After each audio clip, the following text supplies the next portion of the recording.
안녕하십니까? 예, 오늘 조금 쌀쌀해졌습니다. 예, 어제랑 포근했는데요. 오랜만에 또 오신 분들도 있어서 너무 감사하고 우리 옆에 분들과 이렇게 인사하면 좋겠습니다. 하나님 우리의 희망입니다. 예, 하나님의 희망입니다. 예, 아멘. 계속해서 누가복음 말씀을 보고 있습니다. 어느 날 한 율법 교사가 예수님께 물었습니다. 선생님, 내가 무엇을 하여야 영생을 얻으리까? 영생의 길을 묻는 중요한 질문이었습니다. 많은 사람들은 주위에 있는 우리 눈에 보이는 것들이 영원하지 않다. 대부분 다 영원하지 않잖아요. 영원하지 않다는 사실 때문에 영원한 것은 없다라고 생각합니다. 그래서 어차피 영원한 것이 없으니까 내게 이익이 있느냐 없느냐 이것을 중요하게 생각하고 오늘의 친구가 내일의 원수가 되기도 합니다. 그러나 성경은 영원한 생명, 또 영원한 죽음, 변하지 않는 사랑, 약속, 영원한 집, 영원히 신실하신 하나님에 대해서 기록하고 있습니다. 한마디로 성경에는 영원한 것들에 대한 이야기로 가득 차 있습니다. 영원한 것은 있다. 이것이 성경의 이야기입니다. 우리가 지금 사는 생애뿐만 아니라 죽음 이후에 영원한 생명 혹은 영원한 죽음이 있다고 믿는다면 나 자신 그리고 세상을 바라보는 관점이 달라질 것입니다. 예수님은 율법 교사에게 반문했습니다. 율법에 무엇이라 기록되어 있으며 내가 어떻게 읽느냐?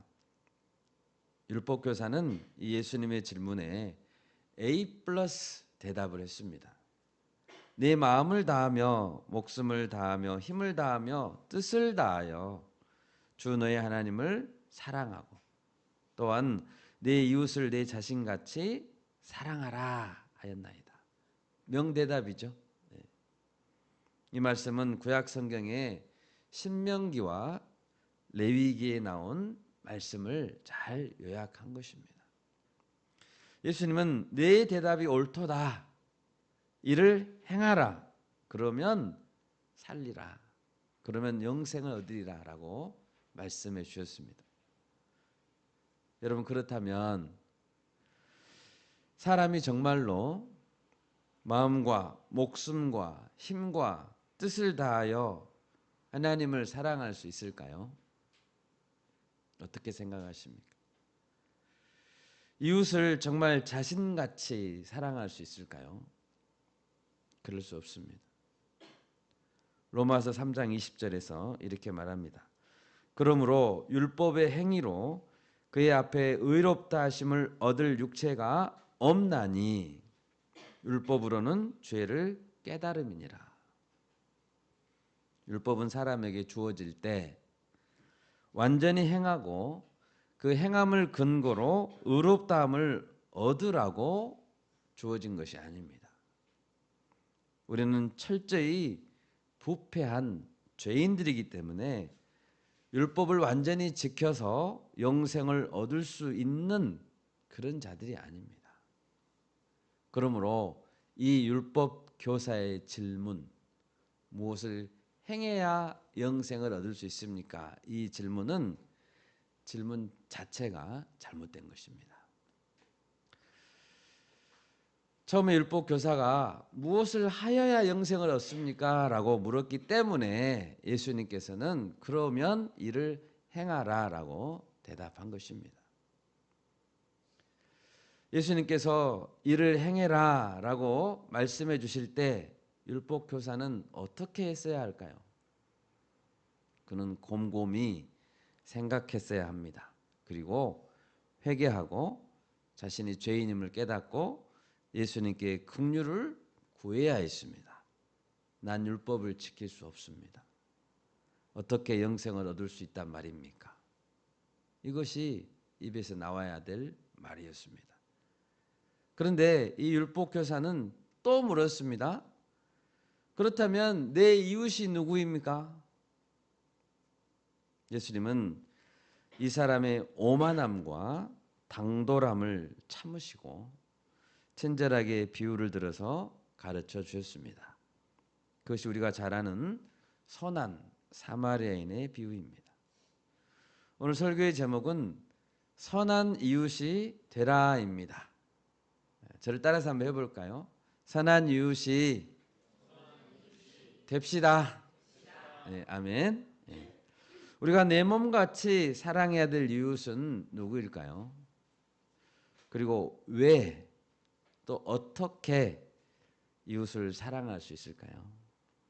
오늘 말씀을 나누면서 우리를 향하신 하나님의 뜻을 찾을 수 있기를 바랍니다.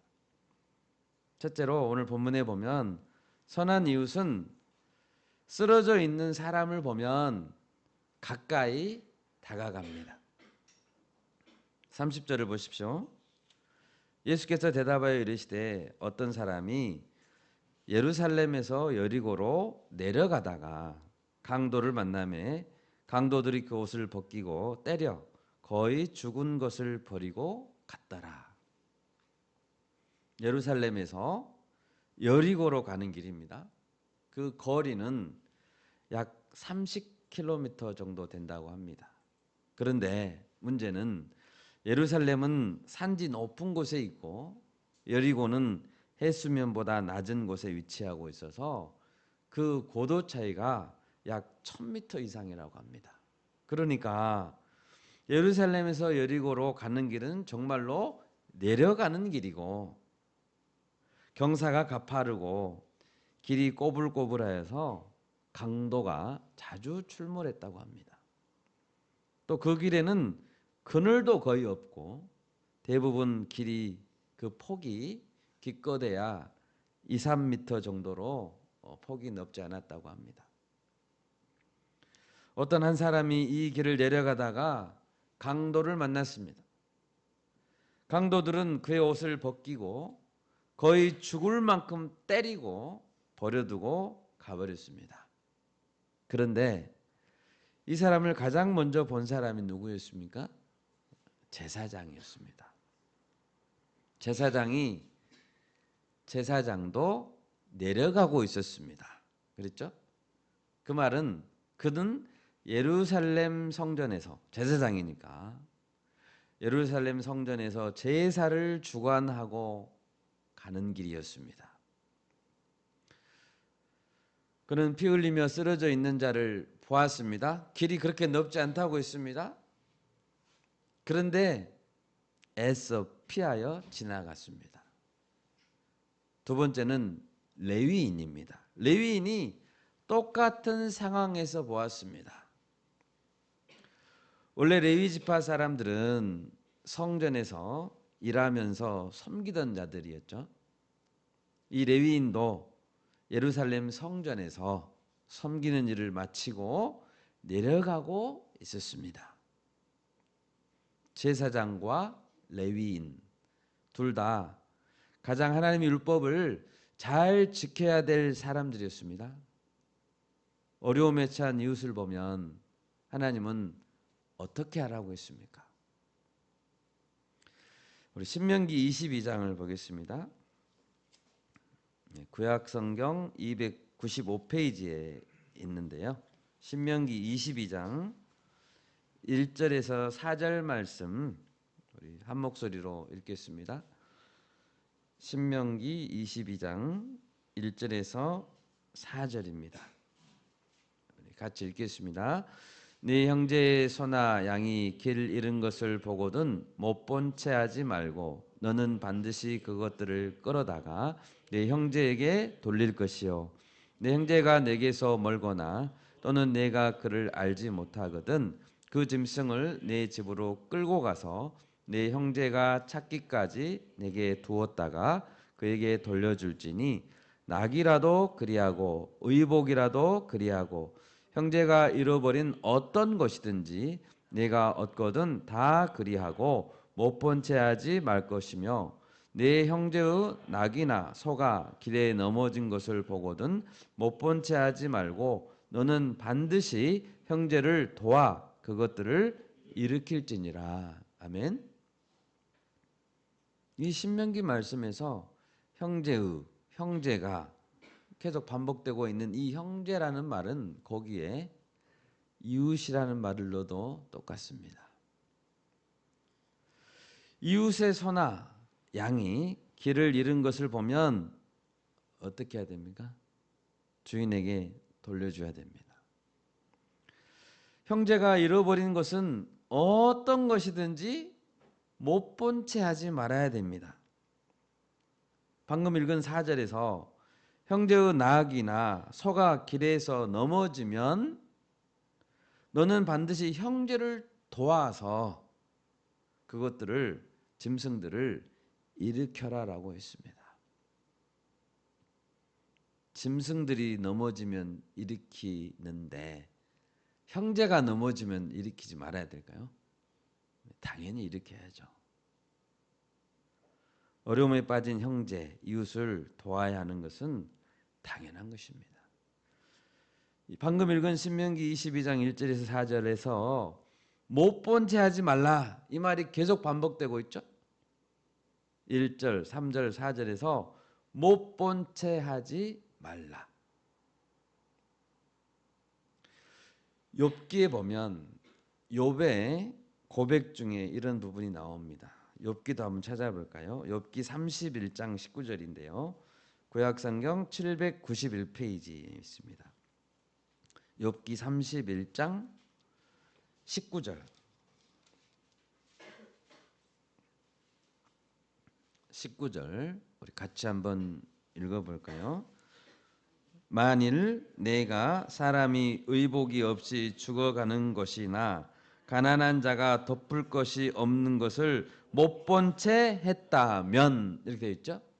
못 본 채 했다면 어떻게 돼야 됩니까? 거기 뒤에 22절과 23절, 22절, 23절 같이 읽습니다. 내 팔이 어깨뼈에서 떨어지고 내 팔뼈가 그 자리에서 부스러지기를 바라노라. 나는 하나님의 재앙을 심히 두려워하고 그의 위엄으로 말미암아 그런 일을 할 수 없느니라. 어깨뼈가 빠져버려야 된다 이 말이죠. 여러분, 이웃을 돕는 것은 당연한 것입니다. 이웃이 상처를 입고 쓰러져 있다면, 또 덮을 것이 없이 누워 있다면, 죽어간다면 당연히 도와야 하는 것입니다. 그럼에도 불구하고 가장 율법을 잘 안다고 하는 자들, 잘 지켜야 할 제사장, 레위인이 못 본 채 하고 지나갔습니다. 물론 그들이 이런 주장을 할 수 있습니다. 나는 못 본 채 했는데 그 이유가 있다. 왜냐하면 우리는 사람이 죽은 자를 만지면 부정하게 된다라는 율법도 있다. 이렇게 말할 수 있습니다. 그렇죠. 시체를 만지면, 죽은 자를 만지면 부정해진다. 이런 말씀이 있습니다. 우리가 그것을 의식적으로 세레모니얼리 의식적으로 부정한 상태, 세레모니얼리 언클린 상태라고 합니다. 물론 부정해지지 않고자 그랬다고 변명할 수 있을지는 몰라도 그들은 강도 만나 쓰러져 있는 사람이 죽었다는 것을 확인하지 않았습니다. 직접 만져보지 않아도 죽었는지 살았는지 확인할 수 있는 방법은 얼마든지 있습니다. 그들은 가까이 가서 살펴보는 최소한의 노력도 하지 않았습니다. 또한 그들은 이미 예루살렘에서 예배를 다 마치고 내려가는 상황이었습니다. 그러니까 의식적으로 부정하게 된다고 한들 큰 문제가 되지 않습니다. 그 사람을 도와주려고 할 때 자신에게 생길 손해를 예상해서 못 본 채 했다고밖에 설명할 길이 없습니다. 그들의 신앙은 외식적인 신앙이었습니다. 방금 예루살렘에서 드리고 왔던 그들의 예배는 헛된 예배, 형식적인 예배였습니다. 그러면 세 번째로 지나가던 사람은 누구입니까? 사마리아 사람이었습니다. 33절입니다. 그 사마리아 사람은 여행하는 중이었습니다.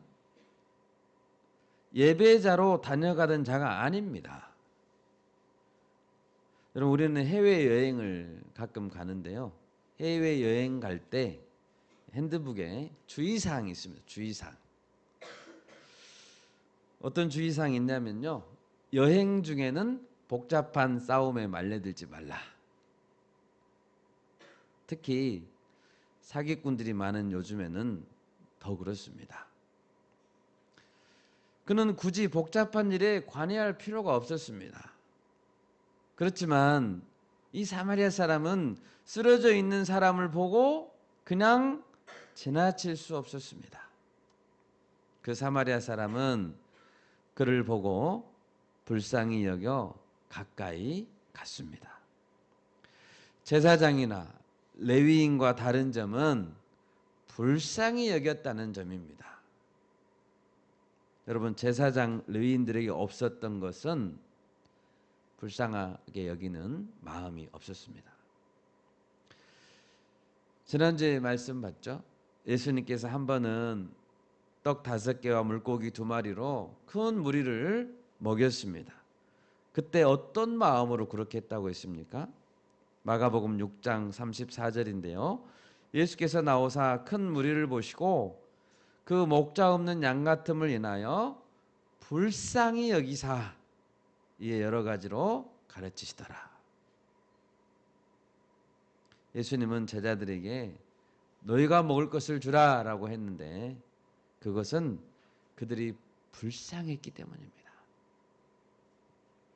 여러분, 선한 이웃이 되기 위해서는 가장 먼저 불쌍히 여기는 마음이 있어야 합니다. 불쌍히 여기는 마음이 있어야 말씀도 가르쳐주고 먹을 것도 하나라도 더 챙겨주죠. 그 마음이 없이는 어떻게 선한 이웃이 될 수 있겠습니까? 그렇게 불쌍히 여기는 마음이 있으면 자연스럽게 가까이 다가가야 합니다. 도와줄 일이 없을까요? 먼저 묻는 자가 됩니다. 도와주세요라고 말이 나올 때까지 기다리지 않고 도와줄 일이 없을까요? 먼저 묻는 자가 되는 것입니다. 주위에 쓰러져 있는 사람, 혼자 많은 일을 하면서 지쳐 있는 사람이 있다면 여러분 불쌍히 여깁시다. 다가가서 뭐라도 도와줍시다. 뭐라도 하십시오. 주님이 그 마음을 귀하게 여기실 것입니다. 두 번째로 오늘 본문에서 선한 이웃은 강도 만난 사람을 위해 최선을 다해서 도왔습니다. 사마리아 사람은 어떤 도움을 주었습니까? 34절을 보십시오. 기름과 포도주를 상처에 부었습니다. 기름과 포도주는 상처를 소독하고 낫게 해주는 효과가 있었습니다. 또 상처를 싸맸습니다. 거의 대부분의 여행자들이 무슨 소독된 꺼즈하고 붕대를 가지고 다닐 리가 없지 않습니까? 그래서 그는 아마도 자신의 옷을 찢어서 피가 나고 있는 상처를 감싸야 했을 것입니다. 그는 그 길에 그 환자를 놔둘 수가 없어서 자기 나귀에 태워 주막으로 데리고 가서 돌봐 주었습니다. 만약 그 길에 그냥 놔둔다면 밤에 늑대 같은 이 들짐승의 공격도 받을 수 있잖아요. 그 사마리아인은 여행객이었습니다. 분명히 그의 여행 계획은 큰 차질을 빚었을 것입니다. 그는 땀을 흘리며 수고를 해야 했습니다. 어떤 중요한 약속이 사전에 있었다면 취소해야 했습니다. 만약 그에게 비즈니스 미팅이 있었다면 그 미팅을 취소해야 했습니다. 그에게는 큰 손해가 났을 수 있습니다. 35절입니다. 그 이튿날 그는 주막 주인에게 데나리온 2개를 주었습니다. 이틀치 노동자의 품삯입니다. 그리고 부탁했습니다. 이 사람을 잘 돌봐주십시오. 내가 반드시 돌아와서 추가 비용이 더 들면 갚겠습니다. 사마리아인은 주인과 약속했습니다. 비용이 얼마가 더 들어갈지는 모릅니다. 이 사람이 완전한 회복을 위해서 비용이 추가로 들어간다면 내가 모두 다 갚겠습니다라고 약속했습니다. 얼마가 더 들어갈 줄 알아세요? 그런데 이 사마리아인이 약속한 추가 비용에는 상한선이 없었습니다. 얼마가 더 들어가든지 다 내가 갚겠습니다. 굳이 이렇게까지 하지 않아도 되는데 얼마나 이 사마리아인의 마음이 착한 마음입니까? 여러분, 우리가 만약 제사장이나 레위인처럼 행동했다면 예수님은 우리의 잘못된 신앙을 지적하실 것입니다. 우리는 회개하고 이웃사랑을 다시 배워야 합니다. 율법을 잘 알고 있었지만 율법에 순종하지 않았던, 그리고 예배만 열심히 드렸던 우리의 신앙을 회개합시다. 여러분, 우리가 이웃을 사랑할 때는 자기 몸처럼 사랑해야 합니다. 아멘. 때로는 많은 대가를 지불해야 될 수 있습니다. 지불해야 합니다. 이웃사랑에는 대가가 필요합니다. 그렇지만 예수님은 말씀하십니다. 너도 이와 같이 하라. 여기에 들어간 대가는 반드시 하나님이 갚아주실 것이기 때문입니다. 오늘 본문에서 세 번째로 우리의 가장 선한 이웃은 예수님이시다라는 사실을 발견할 수 있습니다. 36절입니다. 네 생각에는 이 세 사람 중에 누가 강도 만난 자의 이웃이 되겠느냐? 율법교사가 대답합니다. 자비를 베푼 자니이다. 예수님은 묻습니다. 누가 강도 만난 자의 진짜 이웃이라고 증명되었느냐라고 물으신 것입니다. 자비를 베푼 자입니다. 여러분, 우리에게 자비를 베푸신 분은 예수님이십니다. 예수님이야말로 우리의 가장 선한 이웃입니다. 아멘. 아멘. 아멘. 예수님은 어떻게 우리의 이웃이 되어 주셨습니까? 먼저 예수님은 어떤 자에게든지 차별 없이 이웃이 되어 주셨습니다. 율법교사는 처음에 물었습니다. 누가 내 이웃입니까? 라고 물었습니다. 그의 질문은 이런 뜻입니다. 내 이웃을 내 자신같이 사랑하라 라고 하셨는데 내가 사랑해야 할 이웃, 그 대상은 누구입니까? 라고 물었습니다. 율법교사가 생각하기에 이웃이 될 수 있는 자가 있고 이웃이 될 수 없는 자도 있습니다. 어떤 사람까지 내가 이웃으로 봐야 합니까? 라는 이야기입니다. 이웃에 대한 정의를 내려주십시오. 여러분, 이웃에 대해서 생각할 때 이웃이 될 만한 적합한 기준 같은 것이 있을까요? 서로 얼마나 떨어져 있는가 거리로 기준을 삼을까요? 같은 민족이면 이웃입니까? 친한 친구만 이웃입니까? 그렇지 않습니다. 예수님께서는 오늘 이야기에서 왜 하필 사마리아인을 선행의 주인공으로 삼았을까요? 사실 유대인들은 사마리아인에 대해서 좋지 않게 생각했습니다. 적대감이 있었습니다. 유대인들이 생각할 때 사마리아인들은 민족의 순수성을 잃어버렸고 우상을 섬기는 이방인들이었습니다.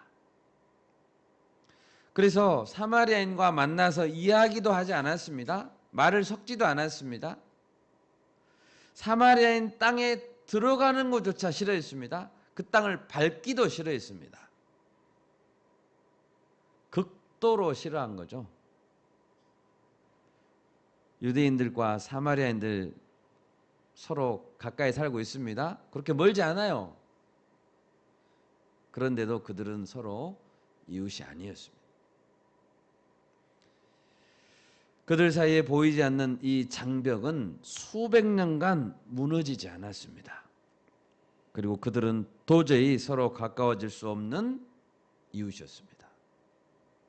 하지만 예수님은 이 오랜 장벽을 깨고 참 이웃이 되어 주시고자 했습니다. 예수님은 유대인이시죠? 그런데 사마리아인에게 이웃이 되어 주고자 했습니다. 예수님은 공생의 사역 중에 사마리아를 직접 방문해서 우물가의 여인에게 복음을 전했습니다. 그리고 그 사마리아인의 마을에 며칠씩 같이 머물면서 복음을 들려주셨습니다. 그리고 사마리아의 들녘을 바라보시면서 눈을 들어 밭을 보라, 휘어져 추수하게 되었도다 라고 선포했습니다.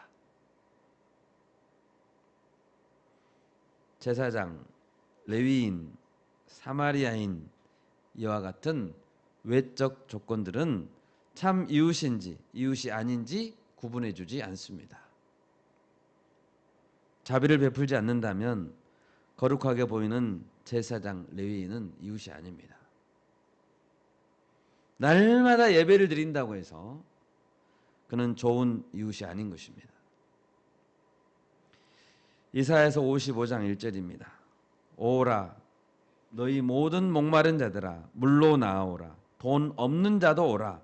너희는 와서 사 먹되 돈 없이 값 없이 와서 포도주와 젖을 사라 라고 하나님은 말씀하십니다.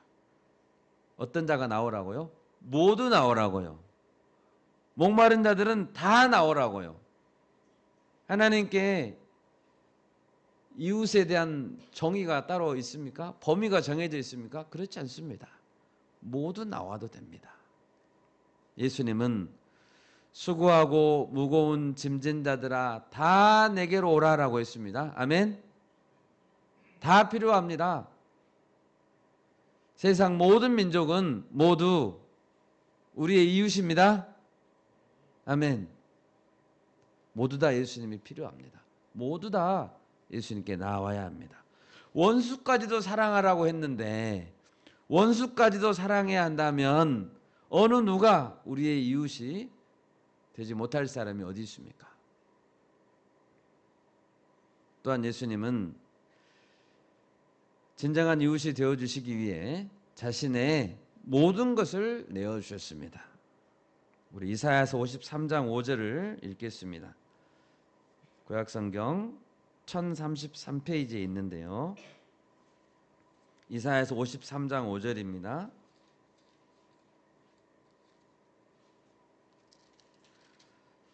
이사야서 53장 5절 말씀 같이 읽습니다. 그가 찔림은 우리의 허물 때문이요 그가 상함은 우리의 죄악 때문이라. 그가 징계를 받음으로 우리는 평화를 누리고 그가 채찍에 맞음으로 우리는 나음을 받았도다. 아멘.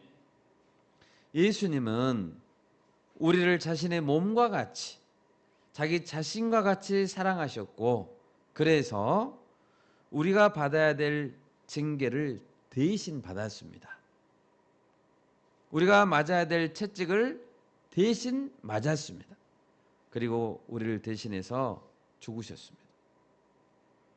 예수님은 본문에서 사마리아 사람이 지불한 데나리온 2개를 지불할 정도가 아니라 자신의 목숨을 지불했습니다. 이웃을 위해서 목숨까지 지불해야 된다고요? 그렇습니다. 뿐만 아니라 예수님은 우리가 완전히 회복될 때까지 그 사역을 멈추지 않으실 것입니다. 여러분, 예수님은 멈추지 않습니다. 아멘. 이 사람을 돌보아 주라. 비용이 더 들면 내가 돌아올 때 갚으리라. 이 말은 예수님의 말씀입니다. 예수님은 반드시 우리에게 돌아오십니다. 그리고 예수님은 완전히 우리를 책임져 주실 것입니다. 여러분, 예수님은 우리가 이웃에 대한 관점을 바꾸기를 원하십니다. 이웃에 대한 관점을 바꾸기를 원하십니다. 예수님은 본문에서 누가 이웃인가에 대한 관점을 바꾸셨습니다. 이 율법교사는 처음에 왜 영생의 비결을 물었습니까? 예수를 시험하여 이르되라고 되어 있습니다.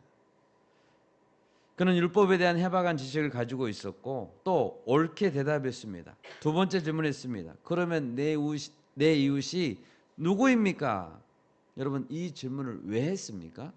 29절에서 그 사람이 자기를 옳게 보이려고 이 질문을 했습니다.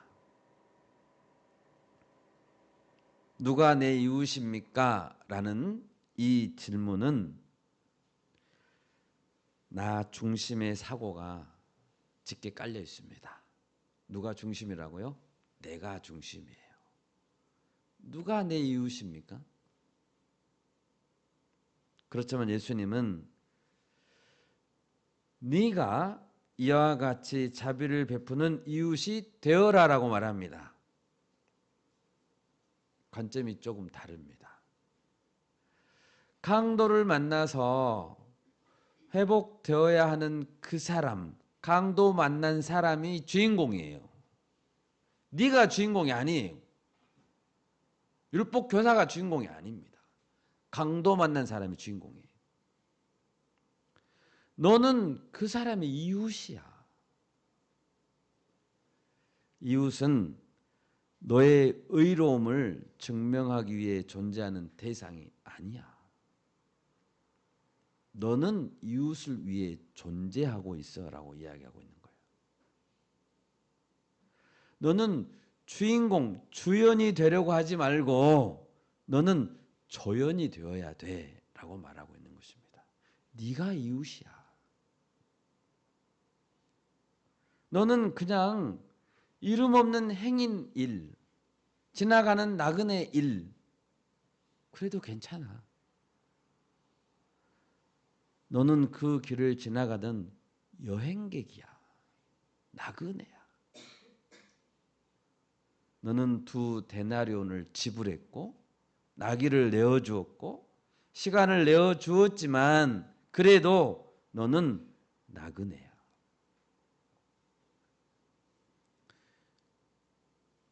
여러분, 예수님 우리를 도우실 때 어떻게 도왔습니까?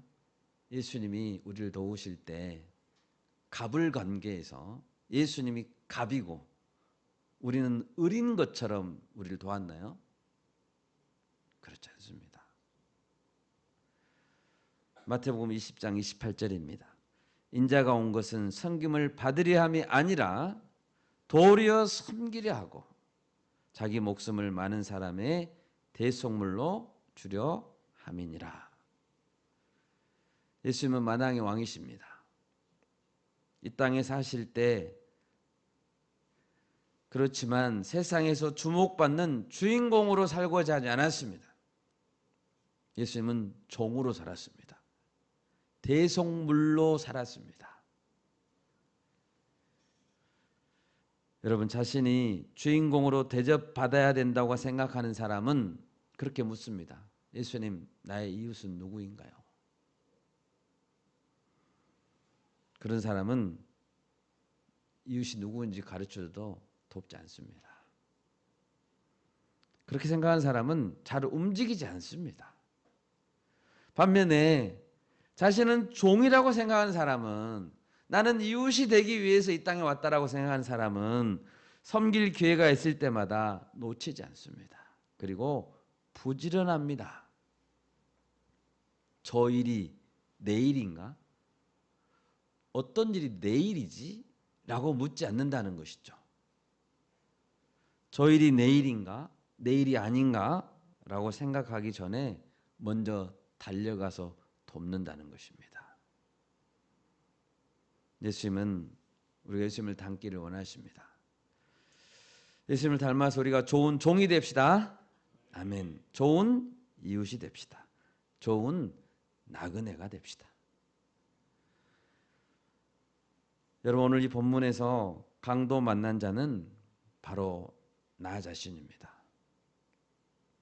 나는 강도 맞는 자였습니다. 나는 두들겨 맞은 자였고 나는 죽어가고 있던 사람이었습니다. 죄에 빠져 허우적대며 전적인 무능한 상태, 회복 불능한 상태였습니다. 그냥 놔두면 죽어야 합니다. 그게 나였습니다. 우리 이사야서 1장을 찾아보겠습니다. 이사야서 1장 968페이지인데요. 구약성경 이사야 1장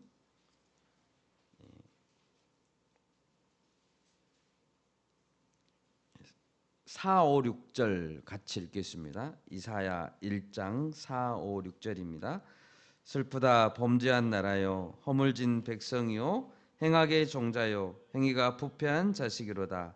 그들이 여호와를 버리며 이스라엘의 거룩하신 이를 만홀히 여겨 멀리하고 물러갔도다. 너희가 어찌하여 매를 더 맞으려고 패역을 거듭하느냐? 온 머리는 병들었고 온 마음은 피곤하였으며 발바닥에서 머리까지 성한 것이 없이 상한 것과 터진 것과 새로 맞은 흔적뿐이거늘 그것을 짜며 싸매며 기름으로 부드럽게 함을 받지 못하였도다. 여러분, 이것이 우리의 원래 모습이었습니다. 우리는 너무 많이 맞아서 더 이상 때릴 곳이 없는 사람이었습니다.